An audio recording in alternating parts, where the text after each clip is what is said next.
Bahujan Samaj party को तोड़ने के लिए बहुत सारी युक्तियां लगाई जा रही हैं, बहुत सारे लोगों का दिमाग लगाया जा रहा है, बहुत सारे लोगों को खड़ा किया जा रहा है। और बहुजन समाज पार्टी में आने के बाद चाहे कोई साइकिल बनाने वाला था, चाहे कोई LIC करने वाला था, चाहे कोई रिक्शा चलाने वाला था, आज हमारी मुखिया बहन मायावती ने उन लोगों को सांसद भी बनाया, मंत्री भी बनाया और विधायक भी बनाया। अगर वो बहुजन समाज पार्टी को छोड़ के जा रहे तो अपने पैर पे कुल्हाड़ी मार रहे हैं। बसपा कार्यकाल में बहुत सारे स्कूल ऐसे खुले जिसमें कि आज टीचरों को भी निकाल दिया गया, 27 स्कूल बंद कर दिया गया। ये बहुत ही दैनिक स्थिति इस देश में बनने जा रही है। अब 2026 में कुछ क्रांति का सैलाब और बिगुल और तख्ता पलट, एक सुनामी लहर आने की बात है और 110% कुछ परिवर्तन होगा। सर, आने वाले समय में चुनाव है तो क्यों नहीं आप योगी आदित्यनाथ से मांग करते हैं? वो उनको कहा जा रहा है कि वो ना तो गुंडे माफिया रहने दे रहे हैं उत्तर प्रदेश में। आप देखेंगे कि तमाम जो कहा जाता था बाहुबली हैं उनका इनकाउंटर हो चुका है। शिक्षा जगत में कह रहे हैं नई क्रांति लाए हैं, तो आप एक बार क्यों नहीं जाते हैं? ऐसा क्या है झिझक है कि आप नहीं जाना चाहते हैं? देखिए, जो नाम हमने दिया है महान दलित विश्वविद्यालय, अगर माननीय आदित्यनाथ योगी जी को ये पता चला कि महान दलित विश्वविद्यालय इस इंडिया में बनने जा रहा है तो उन्हें दर्द होगा, क्योंकि सदियों से तो हमारे समाज के साथ शोषण हुआ है। अगर इतने ही इस देश के मुख्यमंत्री सक्षम होते तो बहुत सारी यूनिवर्सिटियां बना दिए होते। आज तक शिक्षा का मंदिर कोई बना नहीं है। अगर भारतीय जनता पार्टी की आप बात करती हैं तो शिक्षा का मंदिर कोई नहीं बना हुआ है और 2700 स्कूल बंद कर दिया है सरकार ने। तो मुझे सरकार से कोई अपेक्षा नहीं है। अपेक्षा है तो देश के एक एक नागरिकों से, एक एक बहन बेटियों से, एक एक युवाओं से मैं उनसे अर्ज करके भीख मांग करके अपनी यूनिवर्सिटी बना दूंगा। ये आपकी अपनी यूनिवर्सिटी है। बाबा साहब अम्बेडकर हमारे समाज के लिए नहीं सोचे होते तो आज हमारा समाज पढ़ लिख करके आगे नहीं बढ़ा होता और इस देश का नेतृत्व नहीं किया होता। तो इसी प्रकार से ये जो 2026 में ये जो आगाज़ हुआ है, क्रांति का सैलाब हुआ है, मुझे सरकार से कोई अपेक्षा नहीं है कि सरकार हमारी यूनिवर्सिटी बनाएगी, क्योंकि सरकार आज तक कोई इस देश में काम ही नहीं किया तो हमारे लिए क्या काम करेगी। 2700 स्कूल सरकार ने बंद कर दिया है। तो हमें दुख है जो हमारे गरीब का बच्चा, हमारे समाज का बच्चा जिनके कनस्टर में आज आटा नहीं है, 1 रुपये वो फीस नहीं दे पाते। सरकार के माध्यम से पहले खुला हुआ था, बसपा कार्यकाल में बहुत सारे स्कूल ऐसे खुले जिसमें कि आज टीचरों को भी निकाल दिया गया, 2700 स्कूल बंद कर दिया गया। ये बहुत ही दैनिक स्थिति इस देश में बनने जा रही है। अब 2026 में कुछ क्रांति का सैलाब और बिगुल और तख्ता पलट, एक सुनामी लहर आने की बात है और 110% कुछ परिवर्तन होगा। लेकिन वही पार्टी कहती है दलित न्यू है, दलित समाज न्यू है इस देश का। नहीं, बिल्कुल दलित समाज न्यू है इस देश का। आप बिल्कुल सही कह रहे हैं। आप जानते हैं कि इतिहास गवाह है, कांसीराम साहब साइकिल से चल चल करके इस देश को जगाने का काम किया। आज हमारे समाज के लोग यहाँ तक पहुँचे हैं। अन्य लोगों ने, जो बड़े वर्ग के लोग हैं, शोषण के सिवा हमारे लोगों का, हमारे समाज का कहीं उत्थान नहीं किया है।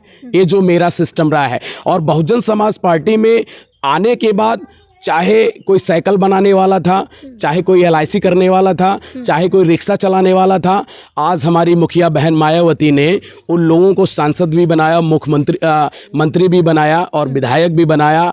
हर एक प्रकार से बड़े प्रावधान को उनको सुधारने का काम किया। अगर वो बहुजन समाज पार्टी को छोड़ के जा रहे तो अपने पैर पे कुल्हाड़ी मार रहे हैं। आज आप देख रही हैं एक टीम निकली है भीम आर्मी, आज़ाद समाज पार्टी।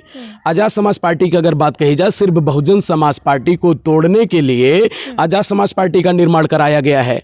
और आज़ाद समाज पार्टी जिसके गोद में बैठी हुई है पूरी दुनिया अच्छी तरीके से जानती है। लेकिन ये चमार कहीं दबने वाले नहीं हैं। चाहे इस देश में कितने भी मनवादी हों। द ग्रेट चमार का नारा तो भीम आर्मी का ही है भाई। द ग्रेट चमार का नारा भीम आर्मी का है, बिल्कुल सही है। लेकिन भीम आर्मी या आज़ाद समाज पार्टी के मुखिया जिस प्रकार से इस समाज को गुमराह कर रहे हैं, बहुत गलत कर रहे हैं। बहुजन समाज तो कह रहा है धरातल पे चंद्रशेखर ही हैं, BSP तो कहीं है ही नहीं, अकेले निर्दलीय लड़के सांसद बन गए। हाँ बिल्कुल, आप जो कहना चाहते हैं एकदम सत्य है। आप जानते हैं, मैं नहीं सर, समाज कह रहा है। समाज का काफिला पीछे दौड़ता है चंद्रशेखर के। भाई यही तो बात है समझने की। एक बंदर आता है, एक मदारी एक बंदर को जब मार्केट में लेके आता है तो एक मुट्ठा चन्ना फेंक देता है। उसी में हम लड़ते रहते हैं, झगड़ते रहते हैं। चन्ना फेंकने वाले जो लोग थे, जो चना फेंकने वाले लोग थे, वो फेंक करके लड़ा रहे हैं।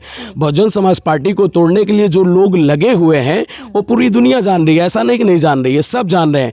लेकिन मैं पूरे देश के युवाओं से कहना चाहता हूं कि अपने पैर पे कुल्हाड़ी ना मारे।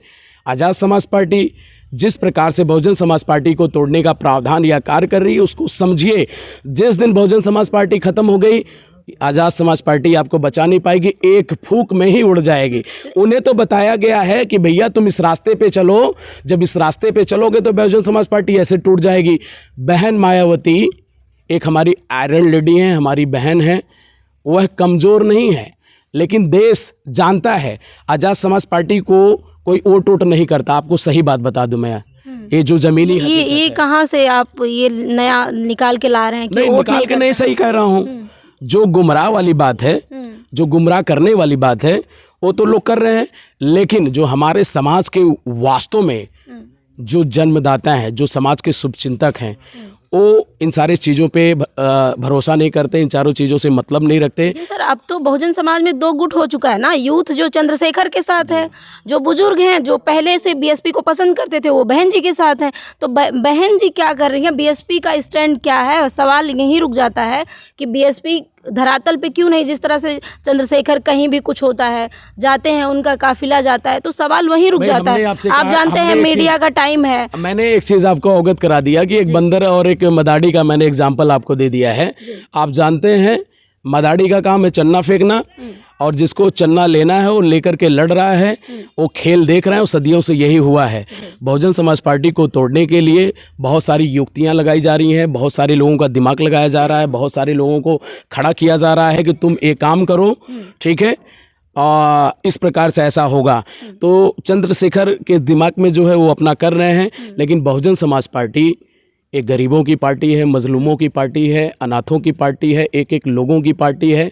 इस पार्टी में जो वास्तव में शुरू से लोग लगे हैं, आज भी वो लोग हैं। युवा भटक गया है, युवा समझ रहे हैं, युवा भटक गया कि चंद्रशेखर जी ये कर रहे हैं, फलाने कर रहे हैं, ढिकाने कर रहे हैं। इस देश का ही मुखिया अगर चंद्रशेखर पे हाथ रखा हुआ है तो आम जनता क्या कर सकती है? इस देश का जो मुखिया है, अगर कहा जाए तो माननीय उत्तर प्रदेश के मुख्यमंत्री, माननीय गृह मंत्री का हाथ चंद्रशेखर पे है, तो भाई चंद्रशेखर जो भी कर रहे हैं, हमारे समाज को तोड़ रहे हैं, हमारे समाज को मोड़ रहे हैं, हमारे समाज को बर्बाद कर रहे हैं। मैं चंद्रशेखर को लाइक नहीं करता। करनी सेना धमकी देती है चंद्रशेखर को, चंद्रशेखर के ऊपर गोलियां चलती हैं। भाई आप जो कहना चाहती हैं बिल्कुल सत्य है, ठीक है। करणी सेना भी इस सरकार का एक हिस्सा है, करणी सेना भी इस सरकार का एक हिस्सा है। सरकार के माध्यम से चंद्रशेखर को सुनाया जाता है। अभी समाज में अन्य लोग चंद्रशेखर पे ज़्यादा दबाव बनाएंगे तो हमारे समाज के लोग बड़े भोले हैं, बड़े नादान हैं, उन्हें ज्ञान नहीं है। वो तो चंद्रशेखर की जय, चंद्रशेखर की जय के नारे लगा रहे हैं। उन्हें पता नहीं कि इतिहास में क्या हुआ था। इतिहास जब वो जानेंगे ना तो उनके गले से ना दो वक्त का निवाला नहीं निकलेगा। फिलहाल वो गुमराह है, लेकिन मुझे भरोसा है अपने देश के युवाओं पे, वो जल्द से जल्द सबकी वापसी इस देश में होगी, सबकी वापसी इस बहुजन समाज में होगी और वास्तव में बहुजन समाज का नेतृत्व करेगा। सर आने वाले समय में आप देखेंगे यूपी में विधानसभा चुनाव है, तो उसमें क्या लग रहा है कि बीएसपी कितना पार्टिसिपेट करेगी? भाई बीएसपी आज तक कभी रुकी नहीं है। अगर किसी से किसी समय में गठबंधन की है तो पीछे नहीं हटी हैं। तो हमारी जो बहन मायावती, उनके पास पूरी ताकत है, पूरा भरोसा है अपने समाज पे, वह अपना एजेंडा लेकर के इस देश का नेतृत्व करेंगे। तो सर आज गठबंधन की ज़रूरत हो तो बहन जी अकेले क्यों हैं? फिर अकेले क्यों हैं? तो चंद्रशेखर लगातार कह रहे हैं कि बहन जी से तमाम कोशिशें कर ली मिलने की, नहीं मिलने दिया गया। उधर अखिलेश यादव कह रहे हैं कि बहन जी बीजेपी की बी टीम है, तो कैसे क्लियर कैसे होगा? नहीं देखिए, अगर माननीय अखिलेश यादव इस प्रकार से प्रेजेंट कर रहे हैं कि बहन जी बी टीम है, तो हकीकत बता दूं बहुजन समाज पार्टी का सबसे ज़्यादा नुकसान करने वाले माननीय अखिलेश यादव जी हैं, ठीक है। और रही बात, वो सबके विवेक की बात होती है, वो उनका विवेक वो कह रहे हैं, चंद्रशेखर का विवेक वो कह रहे हैं, लेकिन हमारी बहन मायावती एक सर्वोच्च बहन है और सर्वोच्च इस देश की लीडर हैं। वो जो निर्णय लेंगी हमारे लिए सर्वोपरि होगा। हम उनके सम्मान स्वाभिमान में कोई कसर नहीं छोड़ेंगे। 110% कदम से कदम, ताल से ताल, कंधा से कंधा मिला करके बहुजन समाज पार्टी को एक करने के लिए हम लोग लगे हैं और हम लोग काम कर रहे हैं। इस देश के जितने भी कर्मठ सिपाही हैं, देश का नेतृत्व कर रहे हैं। सर आखिरी सवाल है, क्योंकि लंबा समय हो गया है, क्या कहेंगे जिस तरह से अगर यूनिवर्सिटी बन जाती है और बीएसपी की सरकार आ जाती है या फिर बीजेपी की सरकार आ जाती है, तो क्या क्या सपना रहेगा? क्योंकि 2 बार से लगातार बीजेपी सत्ता में है यूपी में, तो तीसरी बार अगर आती है, तमाम आप राज्यों का चुनाव देखें जिस तरह से हो रहा है, तो क्या ये यूनिवर्सिटी का सपना साकार होगा? अभी आपने कहा कि 2 बार सरकार बन चुकी है, तीसरी बार आने की संभावना है। जी। आप जानते हैं कि इस देश में जो मनमानी और हिटलर शाही की सरकार चल रही है, कोई बोल रहा है तो गैंगस्टर के माध्यम से अंदर करा दिया जा रहा है, कोई बोल रहा है तो इसे दिन दहाड़े मार दिया जा रहा है। तो ये तो अलग बातें हैं, लेकिन सरकार जो मनमानी जितना करना है वो कर ले, लेकिन कहीं ना कहीं हमारा समाज जागेगा, कहीं ना कहीं हमारा समाज एक होकर के महापुरुषों को याद को लेकर के आगे बढ़ेगा। और हमारी जब सरकार बनेगी 110% हम आपसे वादा करते हैं इस देश में किसी के साथ कोई शोषण नहीं होगा। इतिहास गवाह है कि जो बहन मायावती ने इस देश में कर दिया, आज तक कोई भी पार्टी नहीं की है, चाहे समाजवादी पार्टी हो या कांग्रेस पार्टी हो या भारतीय जनता पार्टी हो। अगर इंडिया की मोस्ट टॉपर कोई पार्टी रही तो बहुजन समाज पार्टी रही, और बहुजन समाज पार्टी इस देश के युवाओं के लिए, इस देश के लिए, इस मानव के लिए बहुत कुछ कर दिया है। बहुत शुक्रिया, धन्यवाद। तो आप देखेंगे कि बहुजन समाज की बात हो रही है, बहुजन समाज में बनने वाली यूनिवर्सिटी की बात हो रही है, लेकिन समय लंबा है, टारगेट लंबा है, देखना होगा कि कब बन के तैयार होता है। और तमाम बातें इसी बीच होंगी क्योंकि विधानसभा चुनाव है और तमाम पार्टियां मैदान में भी उतरेंगी। आपको क्या लगता है, कमेंट बॉक्स में हमें अपनी प्रतिक्रिया जरूर दीजिएगा। धन्यवाद।